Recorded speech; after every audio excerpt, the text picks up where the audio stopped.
दुर्गे दुर्घट भारी तुझविन संसारी, अनाथ नाते अंबे करुणा विस्तारी, वारी वारी जन्म मरणाते वारी, हारी पडलो आता संकट नेवारी।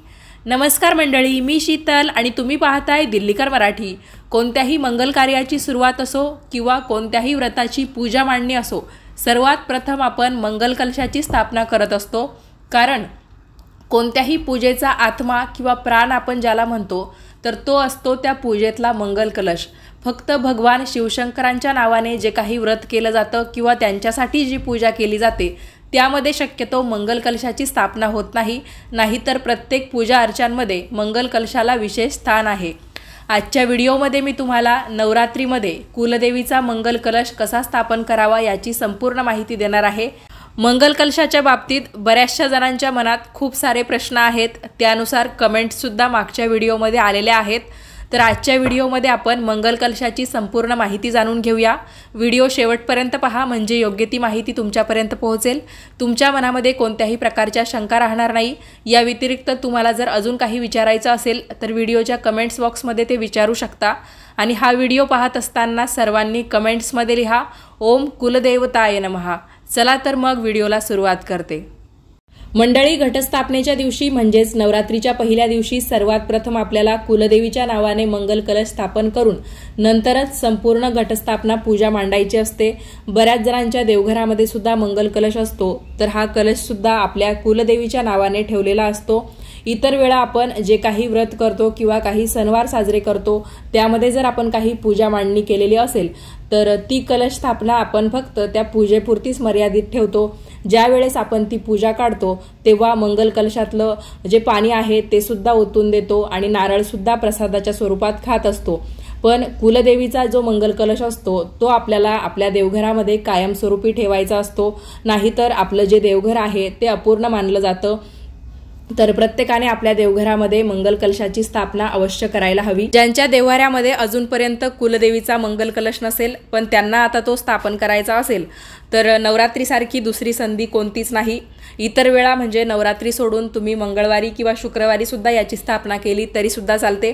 पण आता नवरात्री येतच आहे तर तुम्ही नवरात्रीच्या पहिल्या दिवशी म्हणजे घटस्थापनेला जिथे पूर्ण पूजा मांडाल तिथे जो मंगल कलश स्थापन कराल तोच पुढे तुम्ही कायमस्वरूपी ठेवू शकता। आणि ज्यांच्याकडे पहिलाच मंगल कलश असेल, ज्यांनी तो कुलदेवीच्या नावाने देव्हाऱ्यामध्ये स्थापन केलेला असेल तर त्यांनी तोच फक्त देव्हाऱ्यामधून उचलून घ्यायचा आहे।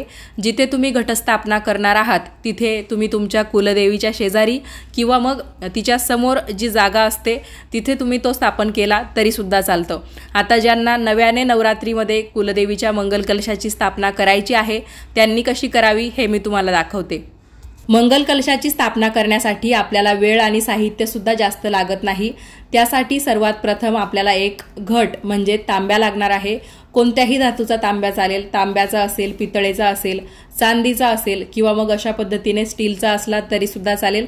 या तांब्यामध्ये आपल्याला पाणी भरून घ्यायचं आहे। तुम्हाला जर योगायोगाने एखाद्या पवित्र तीर्थाचं किंवा गंगेचं पाणी मिळालं तर तेही तुम्ही यात वापरू शकता, नाही मिळालं तर आपण रोज कसं देवपूजेला जे पाणी वापरतो ते पाणी भरलं तरी सुद्धा चालेल। आता या मंगल कलशामध्ये काही वस्तू आपण टाकून घेऊया। तर एखादं सुवासिक फूल तुम्ही ठेवू शकता, 1 रुपयाचं नाणं आणि सुपारी टाकायची। देवीचा कलश आहे म्हणून हळदी आणि कुंकू दोन्ही पण टाकायचं।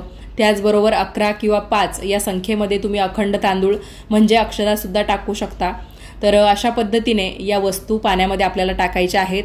तर या वस्तू टाकण्याचं कारण म्हणजे जेव्हा मंगल कलश समुद्र मंथनातून बाहेर पडला होता तर त्यामधून भरपूर साऱ्या वस्तू बाहेर निघाल्या होत्या। तर मंगल कलशातील रत्नांचं प्रतीक म्हणून आपल्याला या वस्तू पाण्यामध्ये टाकायच्या असतात।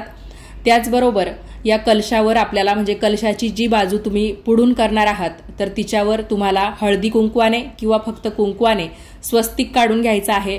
तर स्वस्तिक काढताना चुका न करता अगदी योग्य पद्धतीने स्वस्तिक काढा। कडेने रिद्धिसिद्धीच्या रेषा द्यायला अजिबात विसरू नका।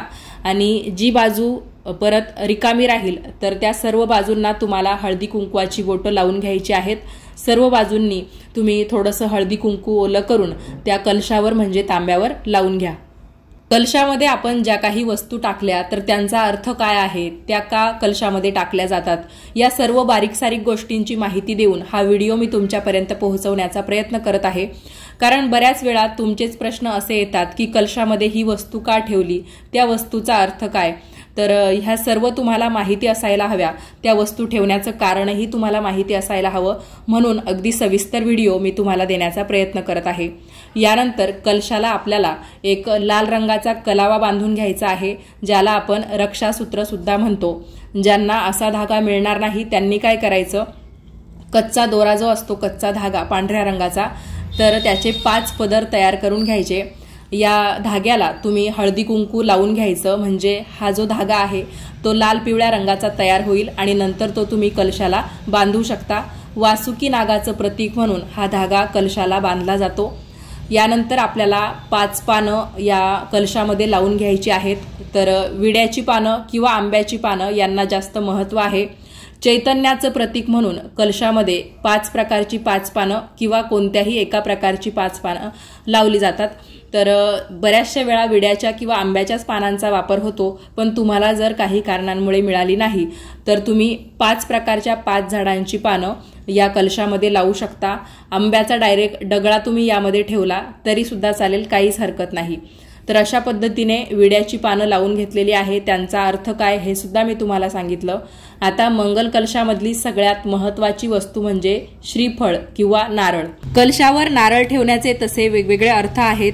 या नारळाला श्री गणेशांचं प्रतीक मानलं जातं, त्याचबरोबर ब्रह्मा विष्णू महेश यांचं एकत्रित स्वरूप मानलं जातं। इतर वेळा नारळ हे सुद्धा बाकी फळांप्रमाणे एक सामान्य फळ आहे, पण जेव्हा असा कलशावर त्याचा वापर केला जातो तेव्हा मात्र त्या नारळाला एका देवाचं स्वरूप म्हणून आपण पाहत असतो। आता हा जो मंगल कलश आपण स्थापन करत आहोत तो कुलदेवीच्या नावाने आहे। तर आपल्या कुलदेवीचं जिवंत स्वरूप, तर तिचा आत्मा किंवा तिचा प्राण म्हणून हा नारळ जो आहे तो आपण या घटावर ठेवत आहोत। तर नारळाच्या मधोमध आपल्याला हळदी कुंकवाचा एक मोठा टिळा लावून घ्यायचा आहे।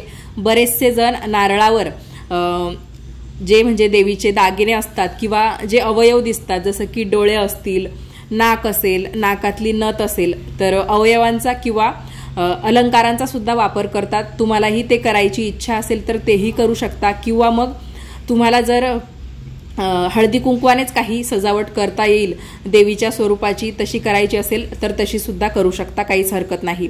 फक्त नारळ जो आहे तो पाण्यासहित असावा, तरच खरा या मंगल कलशाला अर्थ येईल। यानंतर आपल्याला मंगल कलशाची स्थापना करायची आहे।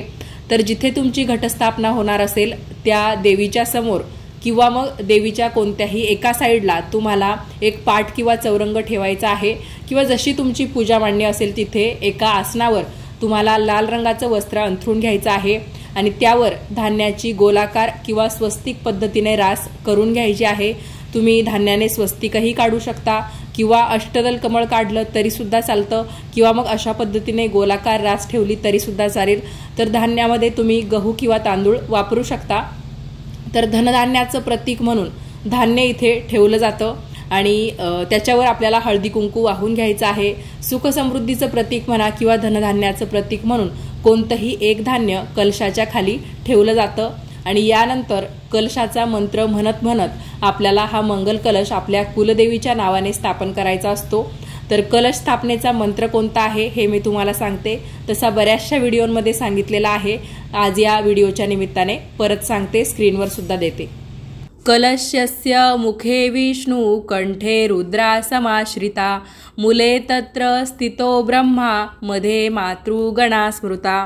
कलश स्थापनेचा हा जो मंत्र आहे तो खूप मोठा आणि संस्कृतमध्ये सुद्धा आहे, त्यामुळे हा मंत्र म्हणताना आपल्याकडून बऱ्याचशा चुका होऊ शकतात आणि मंत्राचे उच्चार चुकले की अर्थ सुद्धा वेगळा होतो। त्यामुळे चुकीचा मंत्र म्हणण्यापेक्षा या मंत्रामध्ये ज्या सुरुवातीच्या 2 ओळी आहेत त्या जरी तुम्ही म्हणालात बघून बघून तरी सुद्धा चालेल। माझ्याकडून सुद्धा म्हणताना अजून बऱ्याच वेळा चुका होतात, तरी पण जितकं स्पष्ट मला तुम्हाला ते म्हणून दाखवता येईल त्या पद्धतीने म्हणून मी तुम्हाला ही माहिती पोहोचवण्याचा प्रयत्न करत असते। तर तुम्ही स्क्रीनवर बघून या सुरुवातीच्या ओळी कलश स्थापना करताना नक्की म्हणा। यानंतर तुम्हाला कलशावर एखादं सुवासिक फूल ठेवायचं आहे, धूपदीपांनी कलशाची पूजा करायची आहे आणि अशा पद्धतीने नवरात्रीचा हा कुलदेवीच्या नावचा मंगल कलश स्थापन होतो। यानंतर तुम्ही तुमच्या कुलदेवीची पूजा करू शकता, अखंड दिवा लावू शकता आणि आपण जो सेपरेट मातीचा घट बसवतो किंवा त्याखाली मातीची जी वेदिका तयार करतो, म्हणजे मातीमध्ये धान्य मिक्स करून त्यावर एक मातीचा घट बसवतो, तर ती सगळी पूजा करू शकता। हा जो मंगल कलश आहे तो आपल्याला दसऱ्यापर्यंत असाच घटस्थापनेच्या पूजा मांडणीमध्ये ठेवायचा आहे। ज्या दिवशी दसरा येईल तर दसऱ्याच्या दिवशी सकाळी घट हलवला जातो आणि ही जी पूजा मांडणी आहे ती सुद्धा आपण याच दिवशी काढू शकतो। तर जेव्हा आपण एखाद्या पूजेची उत्तर पूजा करतो तर त्यानंतर आपण या कलशावरचा नारळ काढून घेतला की पुन्हा म्हणजे जोपर्यंत तो पूजा मांडणी आहे तोपर्यंत तो एखाद्या देवाचं देवीचं स्वरूप म्हणून ठेवला जातो आणि जेव्हा आपण ती पूजा हलवतो तर त्या सगळ्या वस्तू निर्माल्यामध्ये किंवा निर्माल्य मानल्या जातात किंवा मग एक सामान्य वस्तू म्हणून त्यांची गणना होते। त्यामुळेच हा जो नारळ आहे तो नंतर आपण फोडून प्रसाद म्हणून सुद्धा खाऊ शकतो। म्हणजे जोपर्यंत तो पूजा मांडणीमध्ये त्या घटावर आहे तोपर्यंत मंगल कलश आहे आणि जेव्हा आपण तो घटावरून काढून घेऊ तेव्हा तो एक देवीचा प्रसाद म्हणून फोडून खाण्याची पद्धत आहे। पण तुम्हाला जर कायमस्वरूपी तुमच्या देवघरामध्ये मंगल कलश इथून पुढे ठेवायचा असेल तर तुम्ही हाच कलश पुन्हा देवघरामध्ये उचलून ठेवू शकता। फक्त त्यावेळा तुम्ही काय करायचं आहे, तसंही आपण मंगल कलश हलवतो किंवा घट हलवतो, देवीची संपूर्ण पूजा आपण काढतो, तर तेव्हा काय करायचं, हा जो तांब्या आहे तो स्वच्छ धुवून घ्यायचा, त्यातल्या वस्तू ज्या आहेत सुपारी असेल किंवा नाणं असेल त्या सुद्धा स्वच्छ धुवून घ्यायच्या आणि पुन्हा नव्याने पाणी भरायचं, पुन्हा पहिल्यासारखी सगळी पूजा करायची। म्हणजे जशी मी तुम्हाला आतापर्यंत जी कलश स्थापना करून दाखवली ती सगळी करायची आणि जे सुकलेले पानं आहेत ते तुम्ही काढून टाकू शकता आणि तुम्हाला परत नवीन पानं लावायचे असतील तर ते लावू शकता किंवा नाही लावले, फक्त कलशामध्ये पाणी भरून 1 रुपयाचं नाणं सुपारी टाकून आणि त्यावर नारळ ठेवला तरी सुद्धा चालतो, जर आपल्याला कायमस्वरूपी मंगल कलश देवघरामध्ये ठेवायचा असेल तर। कारण पानं तशीही 1-2 दिवसात पूर्ण वाळून जातात आणि ती पाण्यामध्ये राहिली की नंतर खराब वास यायला लागतो। त्यामुळे ज्यांना ज्यांना कायमस्वरूपी मंगल कलश ठेवायचा असेल त्यांनी तो तसा ठेवू शकता। तर दसऱ्याच्या निमित्ताने हे जे काही आपण सर्व पूजा हलवतो तर तेव्हा आपण हे पाणी वगैरे बदलून नारळ आहे तसा परत कलशावर स्थापन करून देऊ शकतो।